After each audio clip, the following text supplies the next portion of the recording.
நான் banking financial company. 4 tier structure புதுசாக RBI வந்து ரீசெண்ட்லி நியூஸில் பார்த்தீங்கன்னா, இது வந்து ரொம்ப பழைய நியூஸ், பட் ரீசெண்ட்லி இது கவர் பண்ணுறேன். ஆர்பிஐ ப்ரப்போஸ் பண்ணியிருக்குது tighter regulatory framework for NBFC, non banking financial கம்பெனிக்கு. இது ஏன் ரெகுலேஷனுக்கு வந்ததுன்னா, இப்போ இருக்கிற என்பிஎஃப்சி ரொம்ப இம்பார்ட்டண்ட் ஆயிடுச்சு. ஏன்னா ரெகுலேட் பண்ண கடமை வந்துடுச்சு. ஏன்னா இதால் ஃப்ராட், பெரிய ஸ்கேம்ஸ், கரப்ஷன், இதால் அந்த கம்பெனி மட்டும் லாஸ் ஆகாது, அதோட பூரா ஃபைனான்ஷியல் சிஸ்டமே க்ரைசிஸ் வர காரணம் இருக்கும்.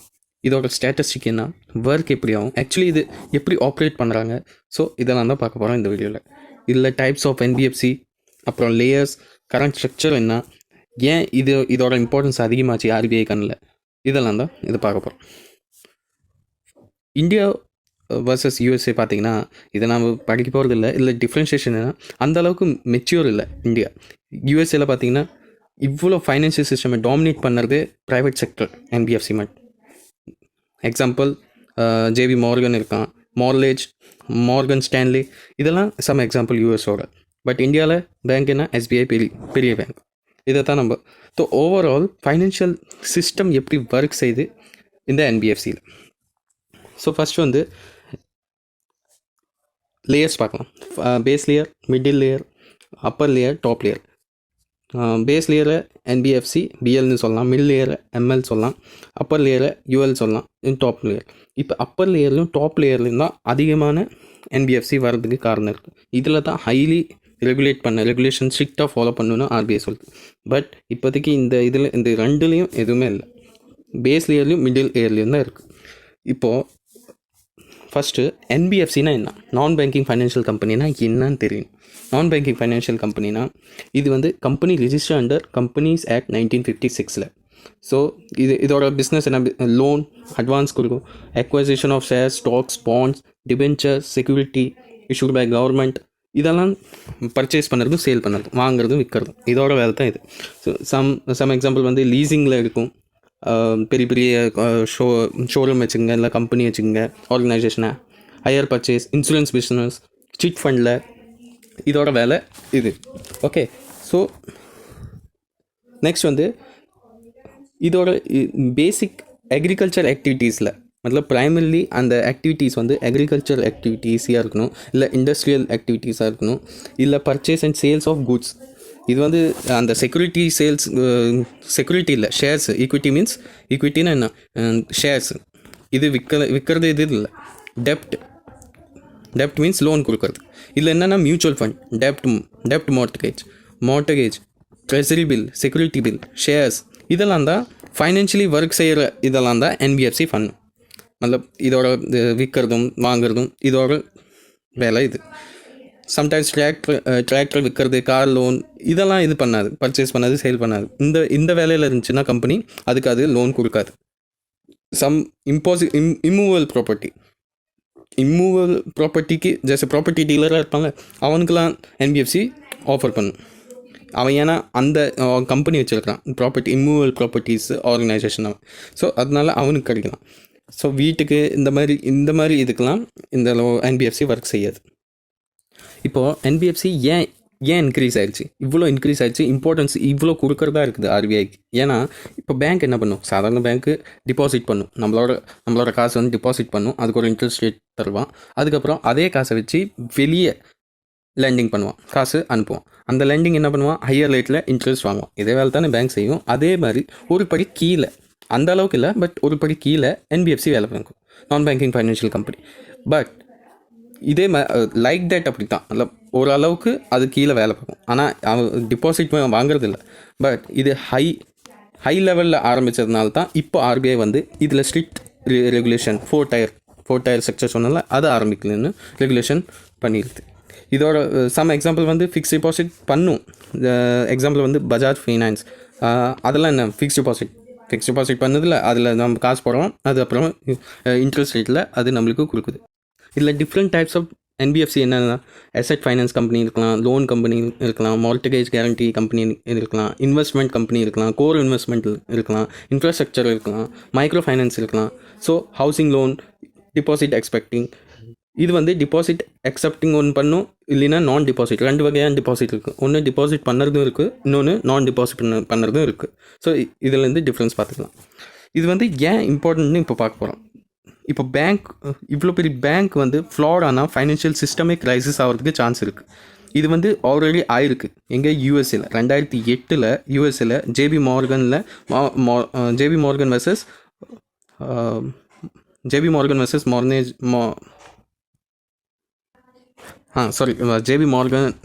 மார்லேஜ் 2008 இந்த மாதிரி ஃபைனான்ஷியல் கிரைசிஸை பார்த்துருக்கு. இப்போது இது ஏன் நியூஸில் இருக்குதுன்னு நான் சொல்கிறேன். இப்போது லாஸ்ட் லைன் படிங்க. இந்த 20.72 lakhs crore வந்து அக்கௌண்ட் பேலன்ஸ் வந்து லாஸ்ட் 2015 இந்த பேலன்ஸ் ஷீட்டில் இந்த ரேட் காட்டியிருக்கு. இப்போது 2020 50 லட்சமே வச்சுங்களேன், 50 lakh crores. ஸோ இந்த அளவுக்கு இந்த ஜம்ப் இங்கேருந்து 2015 5 இயர்ஸில் இவ்வளோ ஜம்ப் ஏன் வந்தது? இது தான் இல்லை. இந்த ஜம்பை ஏன் பார்க்க போகிறோம்னு இப்போ பார்க்க போகிறோம். இப்போ ஒரு சிம்பிள் எக்ஸாம்பிள் நான் சொல்லிட்டா, இல்லை வேறு எக்ஸாம்பிள் வந்து இப்போ ஹவுசிங் ட்ரீம்னு வச்சுங்க. ஹவுஸ் லோன் வாங்குறீங்கன்னு வச்சுங்க. உங்கள் ட்ரீம் நீங்கள் ஃபுல்ஃபில் பண்ணணும். உங்கள் ட்ரீம் என்ன? ஒரு ஹவுஸ் வாங்கணும். அது வந்து 50 லட்சம். உங்கள்கிட்ட டவுன் பேமெண்ட் ஒரு 9 லட்சம்னு வச்சுங்க. 10 லட்சம் இருக்குதுன்னு வச்சுக்கோங்க. இப்போ நீங்கள் நிறையா SBI போகிறீங்க, பஞ்சாப் நேஷனல் போகிறீங்க, எல்லா பேங்க்லேயும் ரிஜெக்ட் இது தான் ஆகுது. எந்த பேங்க் முதலாலையும் உங்களுக்கு லோன் தரத்துக்கு தகுதி இல்லை, கிரெடிட் கேப்பபிலிட்டி இல்லைன்னு அது ரிஜெக்ட் ஆகுதுன்னு வச்சுக்கோங்க. அப்போ என்ட்ரி தான் NBFC பண்ணும். NBFC வந்து அவ்வளோ அமௌண்ட் கொடுக்காது, ஆனால் ஷார்ட் லெவலில் எவ்வளோ முடியுமோ அது அந்த பிஸ்னஸ் பண்ணும். ஸோ ஷார்ட் லெவலில் அது என்ன பண்ணும்? ஒரு 20 lakhs ஆஃபர் பண்ணிடும், 45 lakhs பண்ணிடும். ஸோ இந்த அளவுக்கு அது பார்க்கும். ஸோ இந்த மாதிரி அது பண்ண இப்போது 2020 அதோட அமௌண்ட் வந்து இவ்வளோ ஹை ஆகிருக்குது. ஸோ இதெல்லாம் காரணம் இதுக்கு. NBFC வளர காரணம் இது தான். பேங்க் ரிஜெக்ட் பண்ணால் அது வந்து NBFC ஃபில் பண்ணுது அந்த ஃபுல்ஃபில்லை நம்ம ட்ரீமை. ஸோ இப்போ இதில் என்ன? நம்ம காசு தான் உள்ளே இருக்குல்ல. இப்போ பேங்க்குள்ளே நீங்கள் டிபாசிட் பண்ணால் உங்கள் காசு அந்த பேங்க்குள்ளே இருக்குது. அது ஒரு இது மாதிரி. ஆனால் NBFC ஒரு கம்பெனிக்குள்ளே நம்ம காசு அதுக்குள்ளே இருக்குதுன்னா அது ஒரு ஆபத்தான விஷயம். அது ஒரு ரெகுலேட் பண்ணுற மாதிரி விஷயம். அது ரெகுலேட் பண்ணி தான் ஆகணும். ஸோ அதுக்காக தான் இந்த 4 tier ஸ்ட்ரக்சர் வந்து RBI ரெகுலேட் பண்ணியிருக்குது. இப்போது சம் NBFC அப்ரிவியேஷன் பார்ப்போம். இதில் non deposit taking systematically importance இருக்குது. NBFC ND means non deposit, SI means systematically importance. Next வந்து micro finance institution, MFI, infrastructure டெப்ட் fund, IDF, core invest companies, CIC, asset finance company, AFC, infrastructure finance company, IFC, peer to peer. இதெல்லாம் some example. இதெல்லாம் தான் company. இந்த company எப்படிலாம் வேலை செய்யுதுன்னு இப்போ ஒவ்வொன்றா நம்ம பார்ப்போம். ஓகே, ஃபர்ஸ்ட் வந்து non deposit taking system important அசைன்மெண்ட்டில் சிஸ்டமேட்டிக்கலி இம்பார்ட்டன்ட். அதுக்கு முன்னாடி இவ்வளோ நேரம் பேங்கிங் எக்ஸாம்பிள் தான் தந்தேன். இப்போது NBFC சம் எக்ஸாம்பிள் நான் தரேன் பாரு. Some example are power finance company corporation லிமிடெட்னு கேள்விப்பட்டிருப்பீங்க. இதோட நவரத்னா ஸ்டேட்டஸும் கிடச்சிருக்குது. ராஜேஷ் சர்மா வந்து சேர்மன், மேனேஜிங் டைரக்டர். இது ரீசெண்ட்லி நியூஸில் இருக்குது. ரீசெண்ட்லி நீங்கள் குறிப்பாக பார்த்தீங்கன்னா இப்போ நீங்கள் ரீசெண்ட்லி இது பார்த்துருப்பீங்க. ரீசெண்ட்லி ஷார்ட் மீட்டர் நேஷ்னல் ப்ரோக்ராம்னு ஒன்று ஆரம்பித்தாங்க. இதில் வந்து என்னென்னா 25 crores வந்து எலக்ட்ரிக் மீட்டர் இருக்குல்ல, அதை ரீப்ளேஸ் பண்ணி புதுசாக வைக்கணும்னு இது ப்ரோக்ராம் ஆரம்பித்தாங்க. அதுக்கு கீழே EESLன்னு எனர்ஜி எஃபிஷியன்சி சர்வீஸ் லிமிடெட்னு ஒன்று இருக்குது. அது வந்து 16 lakh மீட்டர் வந்து ரீப்ளேஸ் பண்ணியிருக்குது. இது ரீசெண்ட்லி நியூஸில் இருக்குது. இது இம்பார்ட்டன்ட், பட் ரீசெண்ட்லி நியூஸில் இருக்குது. ஸோ இதுக்கு கீழே இது வெறும் கம்பெனி இல்லை, இதுக்கு கீழே ஜாயிண்ட் வெஞ்சராக வேலை செய்கிறாங்க பார்த்தீங்களா. NTPC, REC, rural electricity corporation, power grid corporation Indian limited, power finance corporation, இதெல்லாம் தான் ஃபார்ம் ஆகி இந்த EESL. ஸோ இந்த 4க்கும் ஃபார்ம் பண்ணால் இந்த ஒரு கம்பெனி ஆரம்பிக்குது. ஸோ இதெல்லாம் என்ன? ஜாயிண்ட் வெஞ்சரால் இந்த NBFC வேலை செய்யுது. இந்த காசு கொடுக்குது. காசு வந்து இன்ஃப்யூஸ் பண்ணுறேன் EESL. இப்போது லாஸ்ட் பவர் ஃபைனான்ஸ் கார்பரேஷன் சொன்னல, இதுவும் ஒரு NBFC தான். ஸோ இதெல்லாம் சம் எக்ஸாம்பிள். வேறு எக்ஸாம்பிள் என்னென்னா Shriram transport finance corporation limited, Bajaj finance வச்சுக்கோங்க, மஹேந்திரா ஃபைனான்ஸ் வச்சுக்கோங்க, முத்தூன் ஃபைனான்ஸ் வச்சுக்கோங்க, HDB ஃபைனான்ஸ் வச்சுக்கோங்க, LNT finance, Cholamandal, Tata capital finance company. இதெல்லாம் சம் எக்ஸாம்பிள். இதோட ஃபைனல் ஆப்ஜெக்ட் என்ன தெரியுமா? இதோட core value, balance sheet value எப்போ அதிகமாகுதோ, சப்போஸ் 500 crore இந்த மாதிரி அதிகமாக ஆயிடுச்சுன்னு வச்சுக்கோங்க, இது வந்து பேங்க் அப்ளை பண்ணிடும். ஏன்னா இதோட மார்க்கெட்டிங் கேபிட்டல் அதிகமாகிடுச்சுன்னு வச்சுக்கோங்க, இது பேங்க் அப்ளை பண்ணிடும். ஸோ இது ரெகுலேஷன் வந்து பேங்க்கும் இந்தியா பேங்க் பார்த்துக்கும். ஸோ NBFC என்ன பண்ணும், பேங்க்கு அப்ளை பண்ணோடனே இது யார் ரெகுலேட் பண்ணது? இப்போ பேங்க் ரெஜிஸ்டர் எதில் இருக்குது? பேங்க் ரெஜிஸ்டர் வந்து 1949. ஸோ பேங்க் லைசன்ஸ் கொடுக்கும். ஸோ அப்ரூவ் பண்ணிடும். யார் பண்ணுவா? கவர்மெண்ட் பண்ணிடும். இப்போது அதோட ப்ரீஃபிகேஷன் பார்க்கலாம். ஸோ நான் டிபாசிட் டேக்கிங் சிஸ்டமேட்டிக்கலி இம்பார்ட்டன்ட் பார்த்தோம்ல NDSIயில், இது வந்து லாஸ்ட் ஆடிட் பேலன்ஸ் பார்த்தா 500 crore மேலேயே இருக்குது, 500 கோடிக்கு மேலே இருக்குது.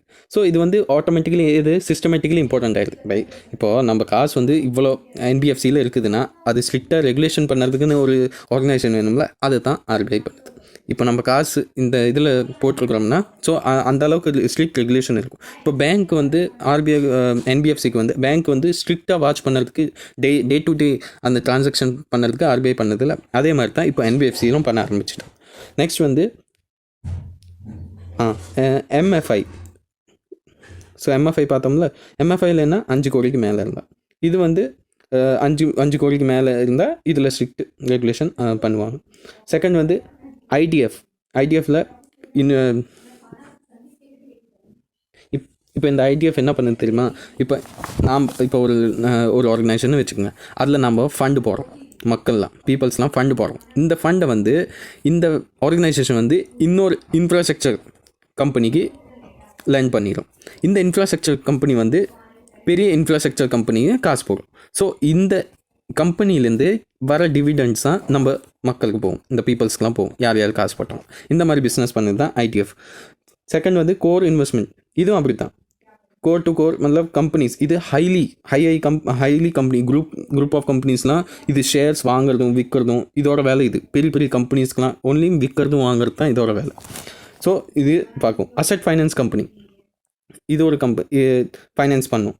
So like tractor, generator sets, automobiles, car loan, இந்த டிராக்டர் லோன்லாம் வருதுல்ல, மஹிந்திரா ஃபைனான்ஸ்லாம். ஸோ இந்த NBFCலாம் இதை பார்த்துக்கும். நெக்ஸ்ட் வந்து இன்ஃப்ராஸ்ட்ரக்சர் ஃபைனான்ஸ் கம்பெனி, அது ஒரு இன்ஃப்ராஸ்ட்ரக்சரில் பார்க்கும். இது வந்து இம்பார்ட்டன்ட். PS to PS. இதில் P2P மਤਲਬ இப்போது ஒரு எக்ஸாம்பிள் வச்சுக்கோங்களேன். இப்போது நம்மளுக்கு ஒரு 20 lakhs தேவைப்படுதுன்னா, இப்போ ஒரு மிடில் பிளாட்ஃபார்ம்னு ஒன்று இருக்கும். அந்த ஆர்கனைசேஷன் என்ன பண்ணுன்னா, யார் கொடுக்குறாங்களோ ஆஃபர் பண்ணும், யார் கொடுக்க விரும்புகிறீங்களோ அவங்க கொடுக்கலான்னு இந்த பிளாட்ஃபார்முக்கு ஆஃபர் பண்ணும். காசு இதில் போட்டிருக்கோம். நம்மளுக்கு தேவைப்படுது 20 லட்சம். நாம் அந்த மிடில் பிளாட்ஃபார்மில் அப்ளை பண்ணோம்னா அந்த காசு நம்மளுக்கு இருக்குது. எப்போயாச்சும் இந்த மிடில் பிளாட்ஃபார்மே காசு தந்துடும், எப்போயாச்சும் இது இன்னொருத்தங்கிட்ட ஆஃபர் பண்ணி அதை நம்மள்கிட்ட காசு கொடுக்கும். இது தான் பியர் டு பியர் பேங்கிங். சரியா? லாஸ்ட் வந்து இப்போ இது எல்லாமே இந்த மாதிரி வேலை தான் பார்க்கும்.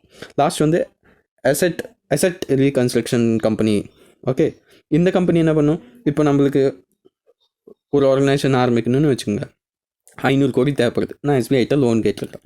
அந்த 500 கோடி நான் லோன் கேட்டு அவங்க தந்துட்டான்னு வச்சுக்கோங்க. இப்போ அந்த ரீபே பண்ண முடியல என்னால் SBIக்கு. ஸோ SBI என்கிட்ட காசு கேட்கும். அந்த சமயத்தில் அசெட் ரீகன்ஸ்ட்ரக்ஷன் கம்பெனி வந்து என்ன பண்ணுன்னா, என்கிட்ட வந்து இந்த 500 கோடிக்கு அவங்க என்ன சொல்லுவாங்கன்னா, நீங்கள் எனக்கு இந்த அசெட் தந்துருங்க, இதோட கம்பெனி அசெட் தந்துருங்க, நான் இன்னும் காசு போட்டு நான் SBI கட்டுறேன்.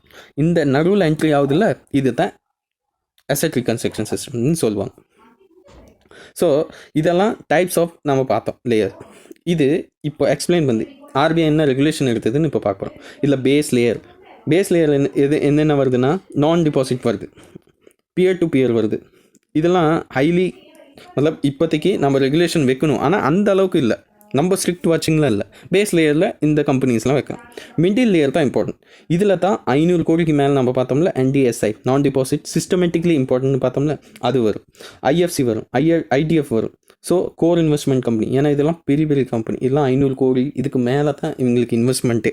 ஸோ இந்த சிஸ்டமை நம்ம பார்த்தா தான் நம்ம மக்களோட காசெல்லாம் இதில் இருக்குது. ஸோ இந்த சிஸ்டமை நம்ம பார்த்துக்கிட்டா தான், ரெகுலேட் பண்ணால் தான் நம்ம நம்பிக்கையாக இருக்கலாம்.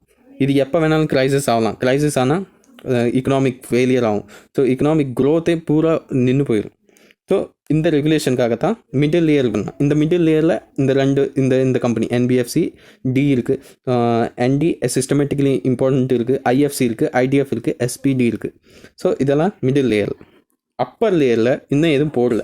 சிஸ்டமேட்டிக்லி இது இம்பார்ட்டன்ட் தான், இது most systematically significant important. So இதுக்குள்ளே இப்போதைக்கு எதுவுமே இல்லை. அந்த அளவுக்கு பொட்டன்ஷியல் இருந்தால் இதில் போடுவாங்க. அதுக்கப்புறம் டாப் லேயரும் இருக்குது.